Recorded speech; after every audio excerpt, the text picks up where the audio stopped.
my name's Claire Trott. I'm Head of Pension Strategy at Technical Connection. Today we're going to talk about the pensions tax relief rumours that you may have seen in various press articles over the last week or so.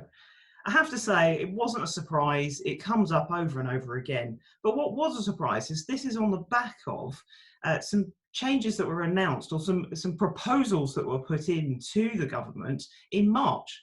So in March, the Treasury Committee actually wrote a paper, a report that's called Tax After Coronavirus. It's quite a big paper, so there's lots of things in there. But there was a particular bit about pensions tax relief. And in that, they suggested that pensions tax relief was changed, was reformed, and was looked at again. But on the 2nd of June, the government came back with their response to the whole paper. So again, covered lots and lots of different things. But the particular bit on the pensions tax relief was they referenced the consultation that happened in 2015, and that there was absolutely no consensus that any reform was needed or what reform could work. So it seems a little bit of an anomaly that we're now hearing rumours again that they might be cutting pensions tax relief. I should say that I'm a strong believer that actually changing to flat rate tax relief will be incredibly difficult, because it has a lot of knock-on effects to different things in pensions world.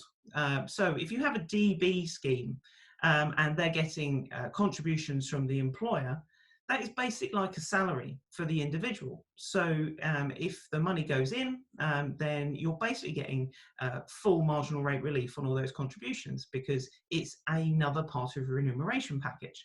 And exactly the same way, when you're looking at salary sacrifice, for example, if you start doing salary sacrifice, then that would actually have to be entirely canned. You wouldn't be able to do it if we put in flat rate tax relief, because a salary sacrifice basically gives you not only full marginal rate relief on your contributions, because it reduces your salary in exchange for pension contributions, but it also gives you national insurance relief. So you're paying less national insurance on your contributions, and your employer is also saving national insurance on theirs.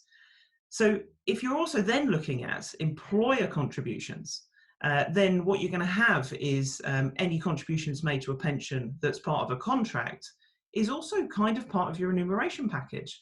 So if the employer's paying you more but giving you less salary, again, you're kind of getting full marginal rate relief.